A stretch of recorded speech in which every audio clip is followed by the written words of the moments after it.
recap. ICBT is addressing the doubting that kickstarts the entire obsessive compulsive process. Right? It's the first domino that falls that kicks over the other dominoes. And if we can address the doubting and we can reduce it and we can get people to not utilize it anymore, then people get better from OCD. That's what the data is showing us. And I do have a bunch of data at the end that I can show you. And the mechanism we're going after is inferential confusion. Inferential confusion has been defined by the over-reliance and overuse of possibilities, the distrust and dismissal of sensory data and the self, and the overuse of irrelevant associations, at least as we have defined it. So I'm not going piecemeal through all 12 modules of this treatment. Right? There are 12 modules. Each module is broken into sections: psychoeducation, intervention, and consolidation. Now, you don't have to perform the treatment this way behind the closed door. That's just for the controlled trials so that everyone does it in a uniform way.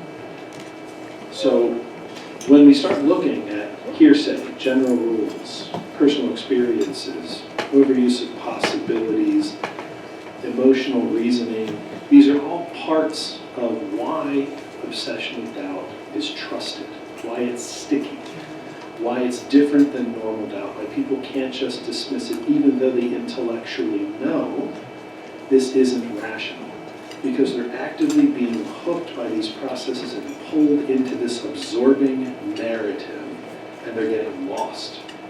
And then they think the solution is to go further into the narrative by arguing with it, by trying to escape it, and that only pulls you further into doubting and further into your imagination. So that's where we're setting the stage up for the next part.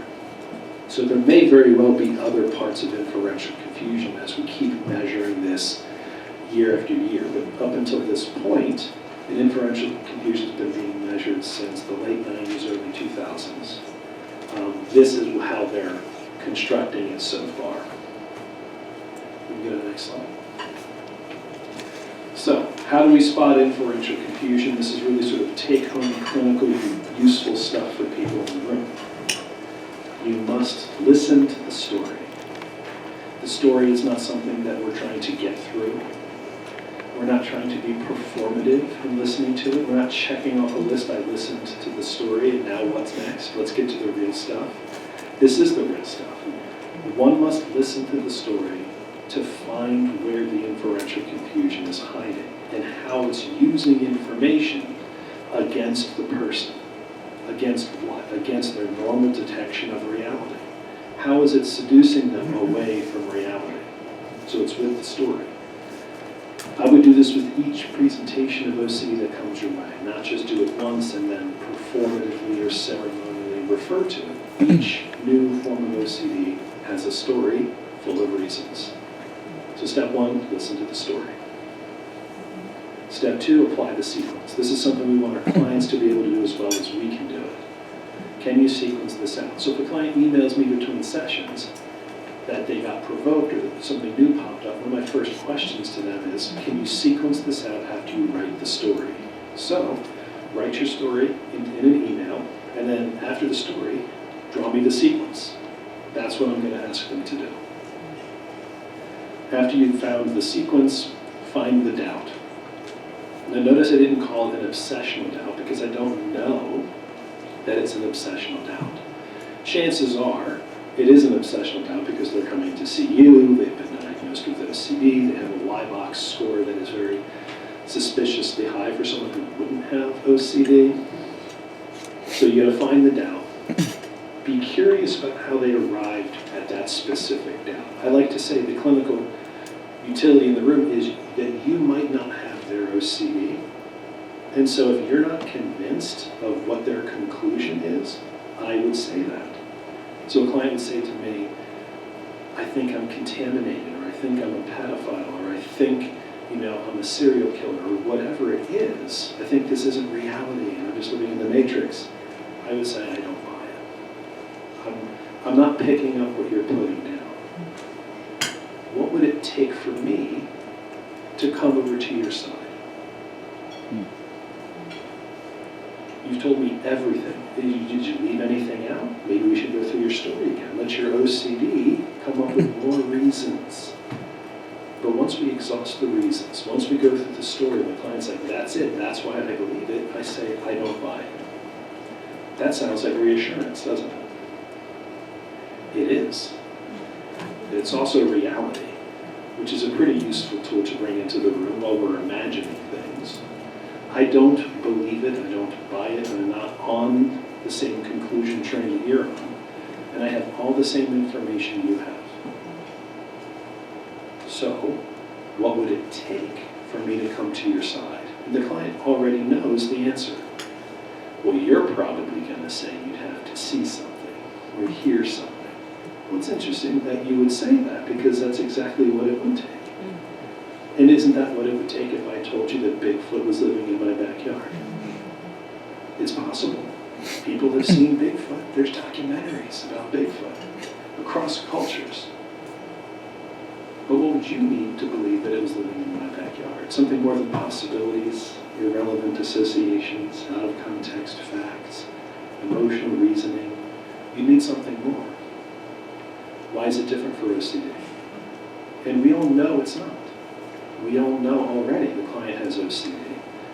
But now we know why we don't believe their conclusion. And we can use that to our clinical advantage to help the client understand, I'm reasoning with the same information you have. The information's not different. How we reasoned is different, and therefore our conclusions are different. So where did the doubt come from? Did it come from here? That I hear it, see it, taste it, touch it, feel it, where it's commonsensically known? Or did the doubt come from in here? Behind my eyes, in my mind? Where did it come from? And this is module 5 and 6, where we're really helping to reposition the knowledge of where the obsessional doubt came from. Once we establish where it came from, what would you, the non-inferentially confused person, need to agree with their doubt? You would need sensory data or common sense data that is relevant to their conclusion, but you don't have that. Now, all of this can sound like we're arguing with the OCD. We are not arguing with the OCD. We are establishing parameters for what determines reality and what separates that from the imagination. So I'm not saying, because of this, you should stop believing in your compulsion or your obsession.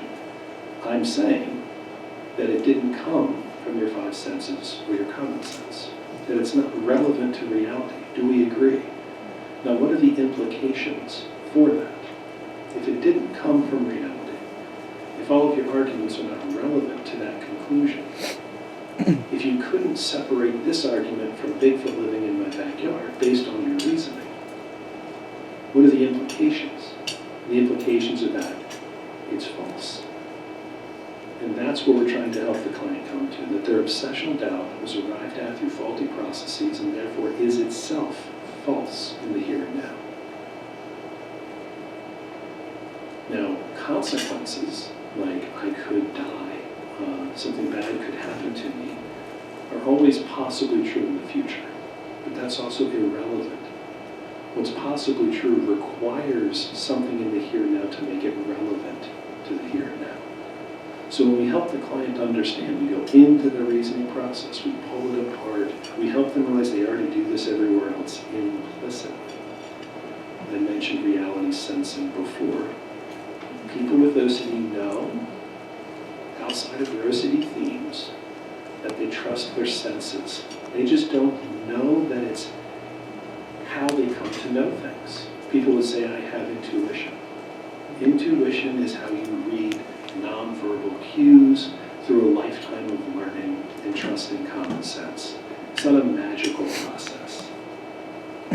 How we come to know anything about reality is derived from our senses and trusting those. And we do that implicitly everywhere. Can we do it here? Yes. And we make the effort explicit. in the chapter called Reality Sensing. So we're not arguing with the doubt. I'm not trying to get you to stop believing you're OCD because of all these really great new ways of framing the problem.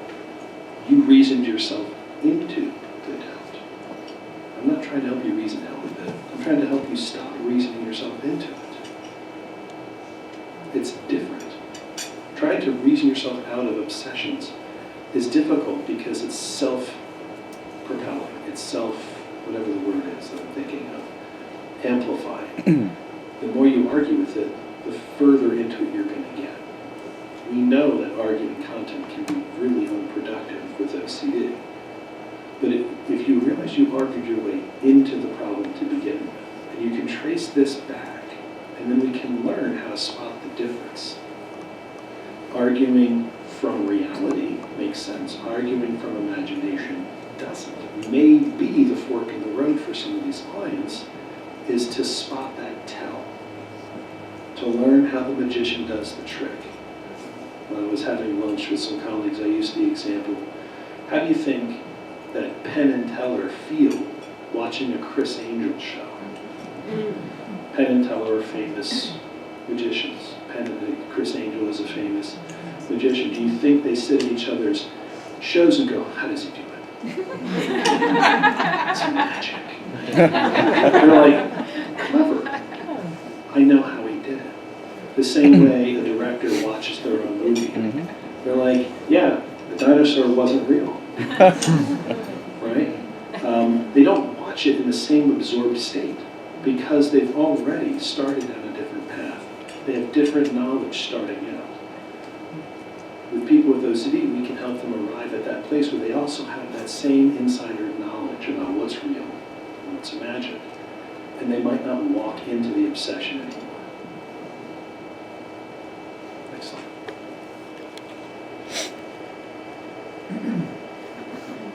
I'm sure I left a dozen out.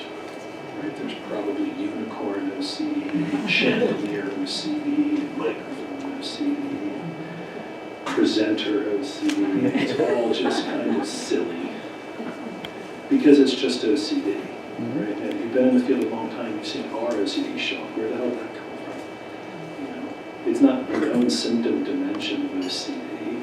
Right? It's just, it's people do compulsions in their relationship, therefore it's OCD. Which I don't think is true. But we do know that OCD presents in discrete theme areas for some people. Harm OCD is an area. It probably goes along with maybe an identity theme, like sexual orientation OCD. And we have contamination OCD, and not just right OCD. That might actually fall in a continuum of maybe obsessive compulsive personality disorder overlaps. So why this theme and not another? If you've ever run an OCD treatment group, you know that you get a bunch of people sitting in a circle and they're looking at someone else's OCD going, well, that's batshit. We can edit that out later. But mine's real. And they're like, nah. Yours is crazy. Mine's real. And that's therapeutically valuable in that area, isn't it? Because we all have OCD, but we all think every other person's OCD is a little bit crazier than mine. And that gives you perspective. It tells you to dial it back. So all of these themes, to the degree that they're even useful or helpful, is that the client finds it troubling. Man, I wish I had relationship OCD and not harm OCD. Life would be so much better. Man, if it was just about fixing my symmetry problems, right? Instead of worrying about whether this is the matrix or not, that would be so much better. But in reality, it probably wouldn't be, because you're as absorbed into any one of these dimensions as anyone else is in theirs. So why this theme? Is it neurobiology? Is it chance? Is it trauma? I don't know that we have a really good understanding of the phenomenon yet. But CBT is taking a stab at it with feared possible selves.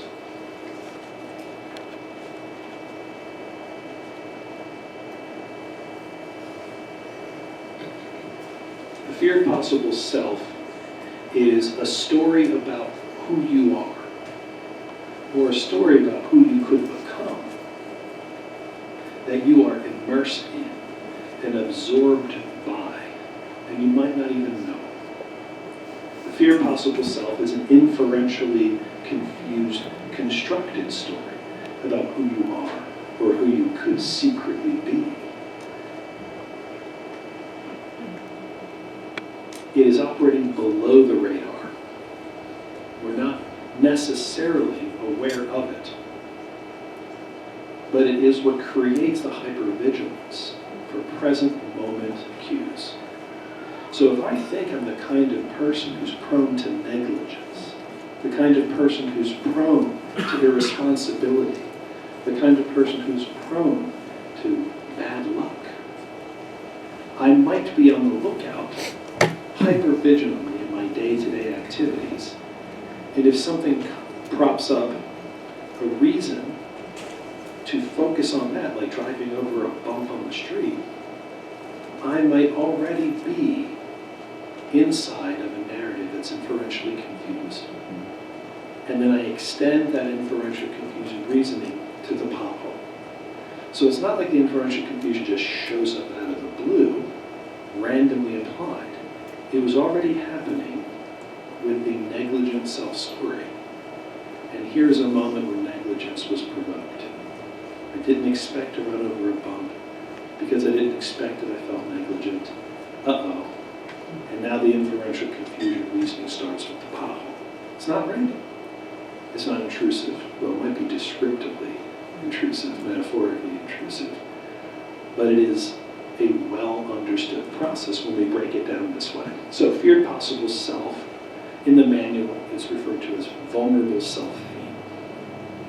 Vulnerable self-theme, I'll have a schematic that I'll show you in a few slides, actually occurs before the feared possible self in the more current understanding of these terms. But for today's purposes, feared possible self and vulnerable self-theme, as it's written in the manual, are the same.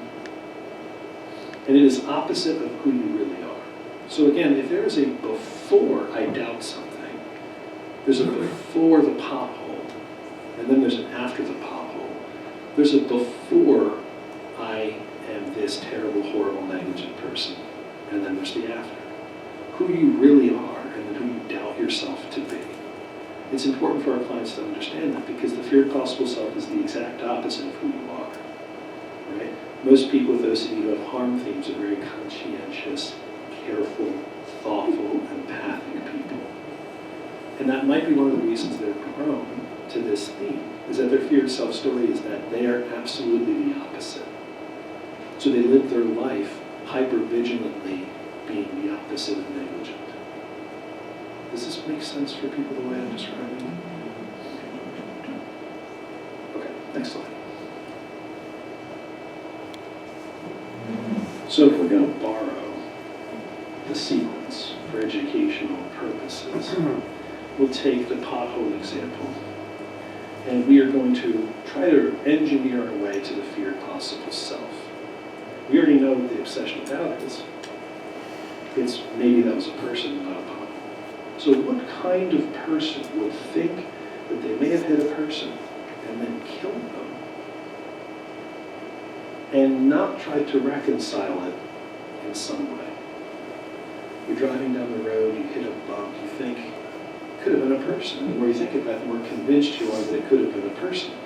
The more you talk yourself into it. And then you just decide to say, tough luck. What kind of person would do that? I was kidding. Oh, someone else cannot be kidding. Raise their hand. What kind of person would not check if they were convinced they just hit a person? Yeah, an evil person, a sociopath, right? Yeah, I really believe it could have been a person. Good. 10 points for Griffin. What kind of person might think, I don't really need to know if it was a person or not. Right? Who wouldn't check a negligent person, an irresponsible person, an evil person, an immoral person? That's who wouldn't check. So maybe I have a check so I'm not that. So compulsions are not just functionally related to the doubt. They're functionally related to who you're afraid you could be or secretly are. So compulsions are not just these incongruent happenstance. They're directly related to inferential confusion at the level of the here and now, and inferential confusion at the level of the person and who they think they are. So we can find it. Now, is it true that you are an evil person? And then we can go through how it was that you constructed the story about being an evil person. An example I like to use with my clients. When I was a teenager, I got into a fist fight with my best friend because he stomped on my skateboard and broke it in half. Skateboards are expensive. I did not have lots of money. He did that because I beat him at a game of basketball, although he would say, my house, my rules.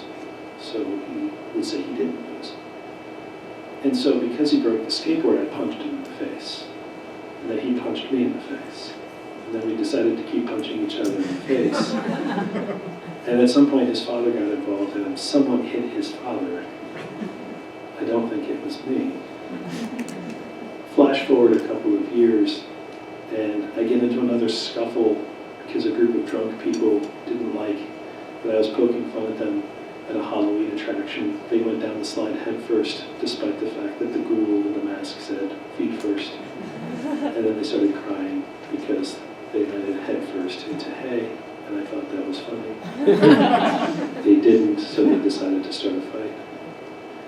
I could come up with 2 or 3 or 4 examples of, someone cut me off on the highway, and I kind of wished that they had lost control of their car, hit the guardrail. I think I must be a monster. I think I'm a violent person. How many people would say, yep, you're a violent person, Mike? Thank you. But for someone with OCD, that's all you need. A handful of experiences that seem relevant to violence, cherry-picked out of an entire lifetime, that goes against how you operate, how anyone would think of you. Poll my colleagues, my friends, my family, my wife, people who have known me for 30 years. They wouldn't say violent. My record doesn't say violent. I don't have an ankle monitor.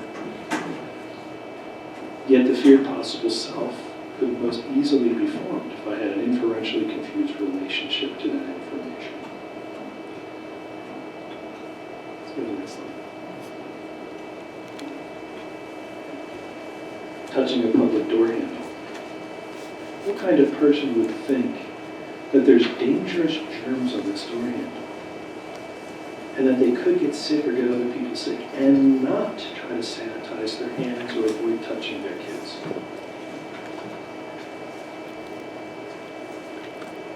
What kind of person would be? Maybe, a bad parent, an uncaring person, negligent, immoral. I'm sure there's a half a dozen of other things. It's idiosyncratic to the client, so we want to find out what words they come up with. We don't want to provide them with a list, despite therapists loving lists. Right? If you go to the Facebook page, you'll often see, hey, can you come up with a list of all the different feared possible selves for clients who have hit and run OCD? And while I understand the impulse, doesn't that take you out of the individual client-by-client evaluation? And now you're putting possible feared possible selves into the mix. Just listen to the story. Ask them to do the hard work of going, well, what kind of person would actually think those things are true and not try to reconcile them? And you'll have your answer. We don't have to dig deep for this. This isn't psychoanalytic work, right? 5 days a week on my couch for 6 years to get at the feared possible self is not how we come to this. A few questions over a session is.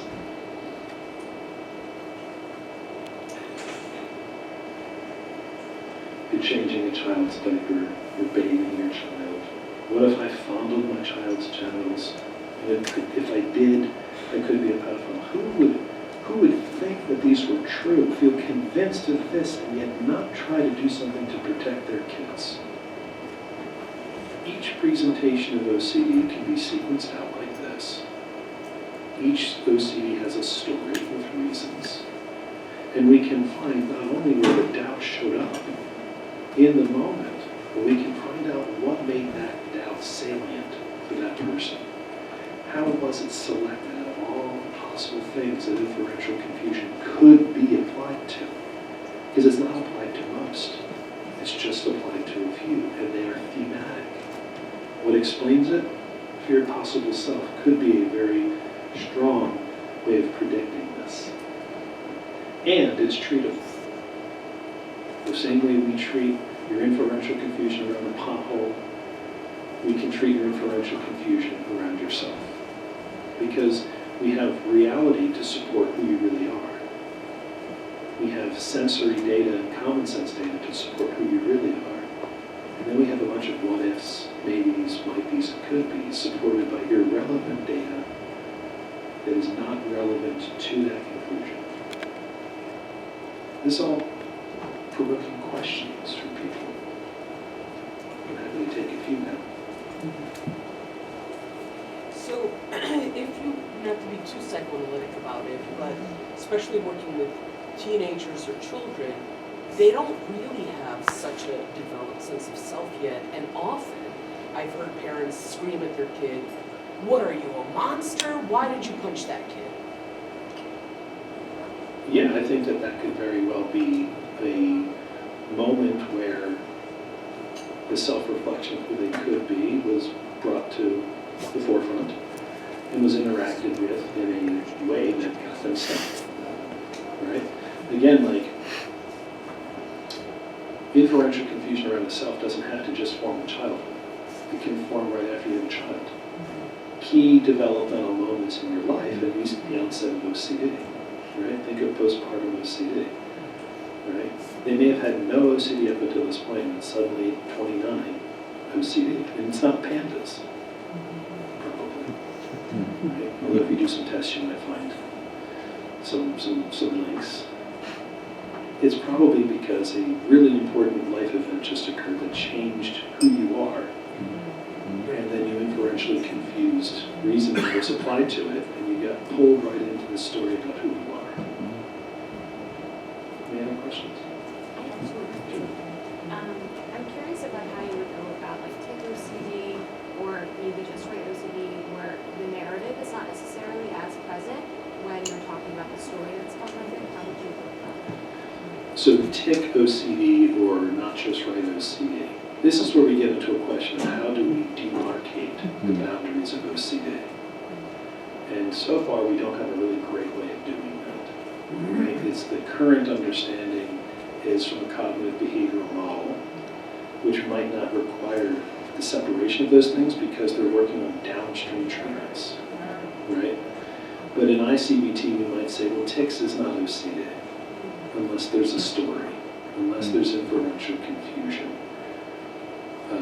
Not just right, that's a sticky one, because again, idiosyncratic. Not just right for one person is not the same thing as not just right for another. So if not just right is brought about by a story that's imagined, probably good for inferential confusion, probably good for ICBT. But if it's brought about for some other reason, it might not be strictly good for ICBT. Yeah, and to the larger audience point of view, ICBT is not a transdiagnostic treatment. Right? So CBT ERP is. It treats all forms of anxiety disorders and phobias. ACT is a transdiagnostic treatment that treats everything. 1,000 RCTs applied to pain and all sorts of things unrelated to the stuff we tend to treat. ICBT is not. And my other question was about like for clients with limited abilities in abstract thinking, because inferential confusion is involved. A lot to like wrap your head around. How would you focus more on the reality sensitive piece, not so much on the narrative, and how would you adapt to that? I don't treat kids.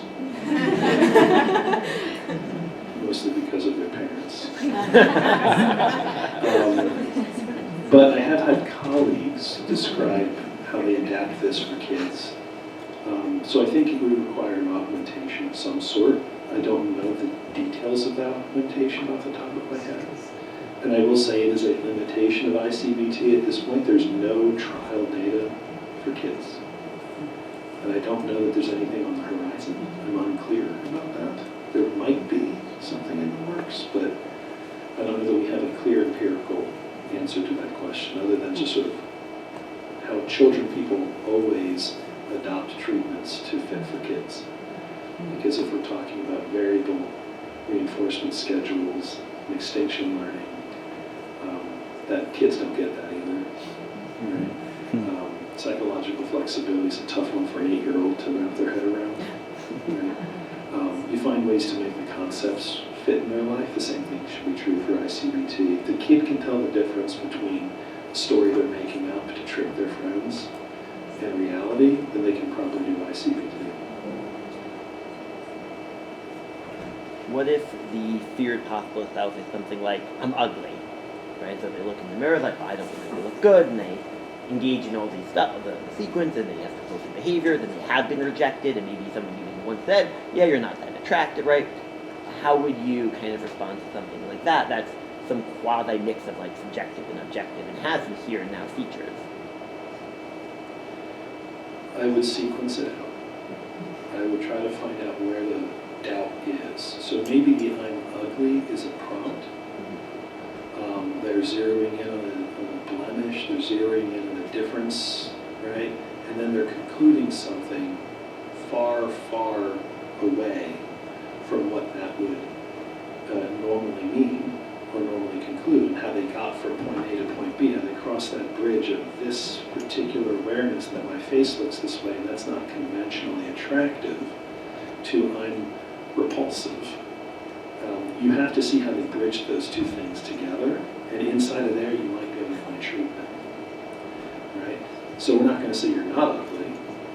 We can be neutral about what that even means, but we can say your conclusion about this might not be based on anything from the senses and from common sense. It may be based on much more inferentially confused narratives, right?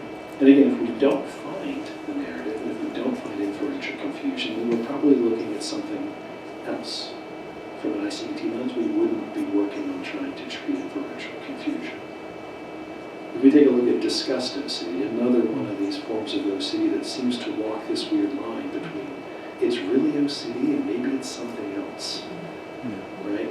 It depends on whether or not you actually have poop on your hands, or you did just walk into poop, right? Versus I'm imagining I had poop on my hands, or imagining I walked into poop. Those are two different presentations of disgust. And so depending on how much propensity there is and sensitivity there is to disgust, if you can find a narrative, there might be a useful way for ICBT to be applied. But this is why we have to go through the process with the client. If we don't find inferential confusion, then I wouldn't apply ICBT. Any other questions?